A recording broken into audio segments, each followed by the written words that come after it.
और ये तो बहुत ही मास्टरमाइंड आदमी है। ये दोनों गुजराती अमित शाह और नरेंद्र मोदी प्योर बिजनेसमैन है। ये ड्रामेबाज आदमी है। ये सिर्फ एक्टिंग करना जानता है। आपको पता है 25 जून 1975 को क्या हुआ था? देश में आपातकाल लगा था और आज के पंत प्रधान अहमदाबाद रहते थे। नकली सरदार जी बनकर कच्छ जिले में भाग गए थे आदिपुर रहने के लिए। 21 महीने के आपातकाल के दौरान वो सरदार जी बनकर रहे, नकली सरदार जी। असली सरदार कौन होते हैं? जो धर्म के पथ पर चलते हैं, सत्य के साथ चलते हैं और पुरुषार्थ करते हैं, किसी के आगे हाथ नहीं फैलाते। ये होते हैं असली सरदार। चिड़ियों को मैं बाज बनाऊं, 1.25 लाख पे एक लड़ाऊं, फिर गुरु गोविंद कहलाऊं। ये गुरुओं के वंशज हैं, भगत सिंह के वंशज हैं। हम जब बचपन में, आज से करीब 50-52 साल पहले अबोध बालक थे, शाखाओं में जाते थे, कुशाभाऊ जी ठाकरे, बाबा साहब नातोजी, लाल कृष्ण आडवाणी जैसे बौद्धिक प्रमुख आया करते थे, कप्तान सिंह सोलंकी, वो हमें बताते थे कि सनातन संस्कृति का ध्वज अगर किसी ने गतिशील रखा है तो वो सिख कौम है। उन्हीं सिखों के वंशज 5 पवित्र नदियों की धारा से एकत्रित होकर दिल्ली के इस सीमा क्षेत्र में आ पहुंचे हैं, एक नया संघर्ष लेकर, किसानों की आवाज बनकर। एक मौका है हमें। भारत की आत्मा गांव में निवास करती है। ये कृषि प्रधान देश है। एक मौका है हमें देश को बचाने का। मैं ऐसा क्यों बोल रहा हूं? ये जो व्यक्ति पंत प्रधान बन के बैठा, ये मानसिक रूप से बीमार है। मैं आपको प्रमाण दे रहा हूं, ध्यान से सुनिएगा। जब यह गुजरात का मुख्यमंत्री था, कच्छ में भूकंप आया था। उस समय वहां जिला कलेक्टर था प्रदीप शर्मा।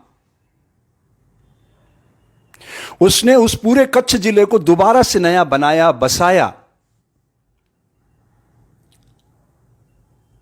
तब एक लड़की के साथ इनका संबंध चल रहा था मुख्यमंत्री का। वो उसकी निगाह में आ गया था। वो आज तक जेल में सड़ रहा है।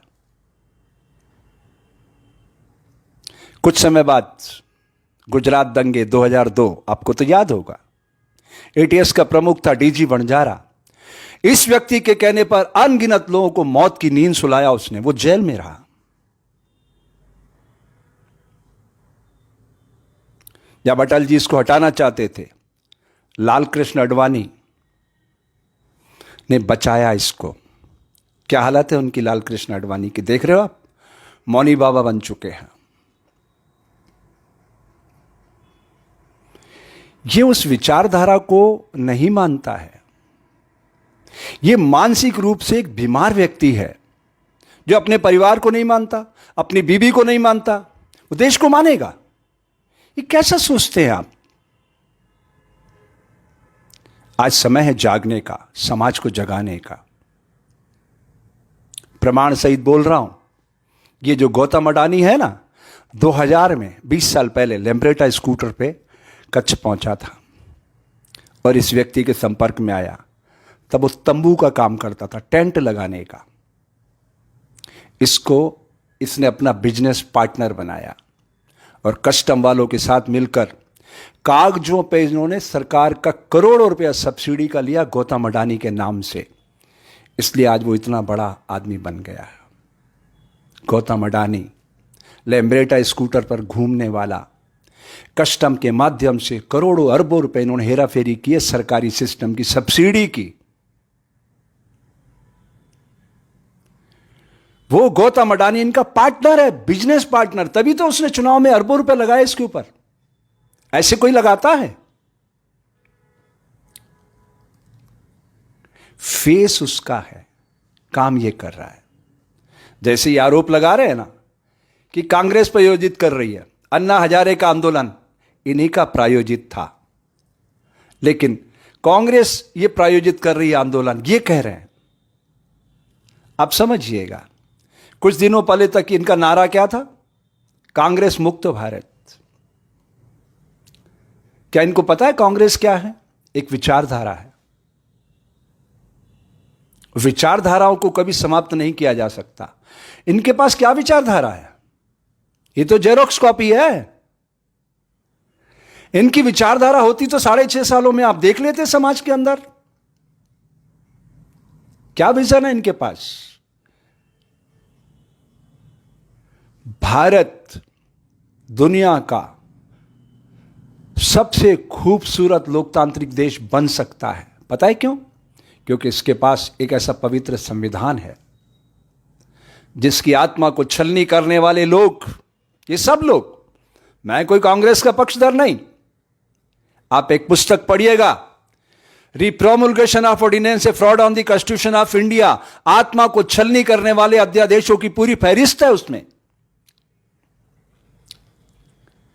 सारे देश के किसान संगठन जिस अमेंडमेंट को लेकर के विरोध में हो और यह कह रहा है कि उनके पक्ष में है, तो ये अकेला आदमी दिमाग से सोचता है, बाकी सब पेट से सोचते हैं। ये मानसिक रूप से एक बीमार आदमी है।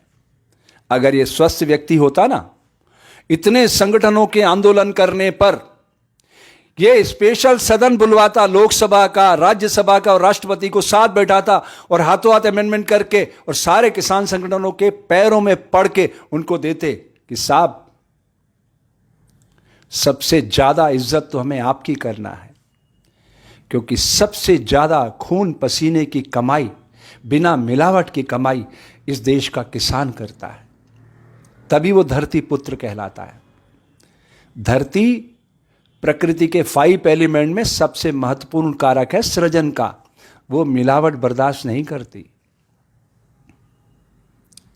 ये मिलावट करने वाले लोग जिसके खिलाफ मेरा अभियान है वार फॉर प्योर, कांग्रेस की 2 सरकारों ने मेरा यह अभियान चोरी किया, शुद्ध के लिए युद्ध, मध्य प्रदेश में और राजस्थान में। तो ये सब चोरी करते आइडियाज की बस, और फिर गिरगिट की तरह रंग बदलते। और ये तो बहुत ही मास्टरमाइंड आदमी है। ये दोनों गुजराती अमित शाह और नरेंद्र मोदी प्योर बिजनेसमैन है, प्योर बिजनेसमैन।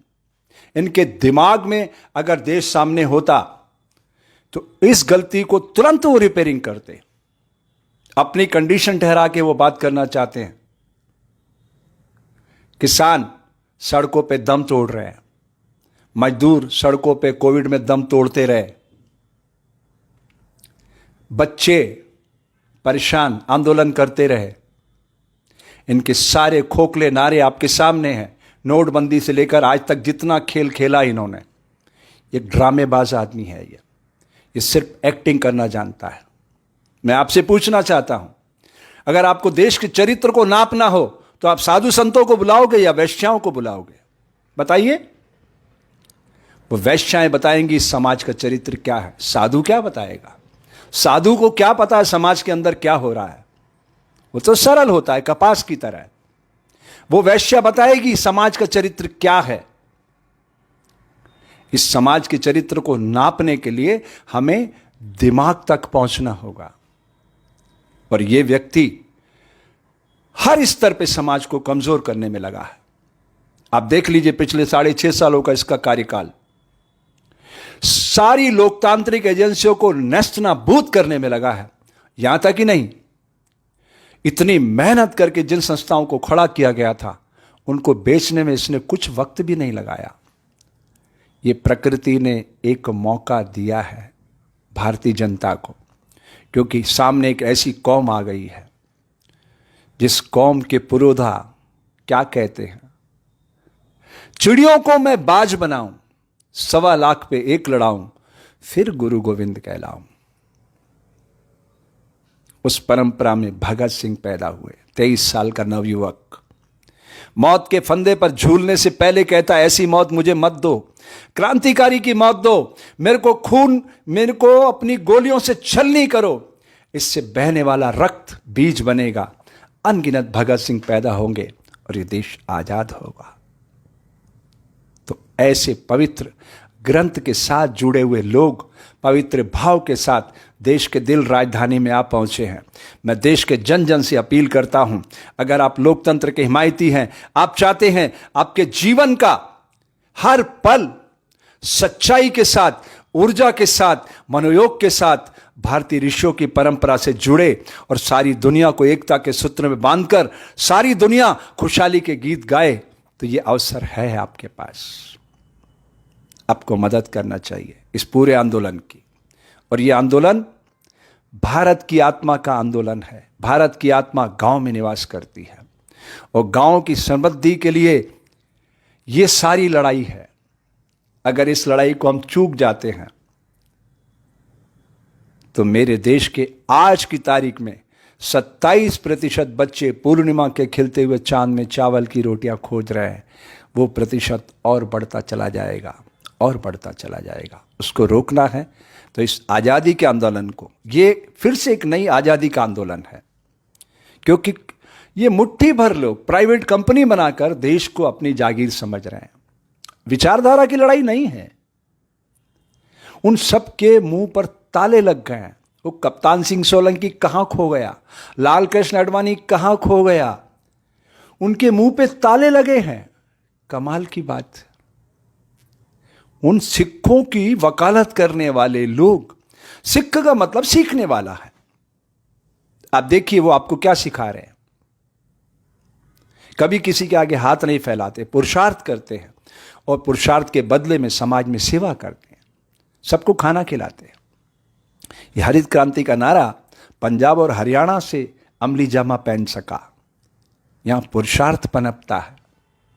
तो इन सब के साथ मिलकर खड़े होना है और इस मिशन को आगे बढ़ाना है। धन्यवाद। जय हिंद, जय भारत।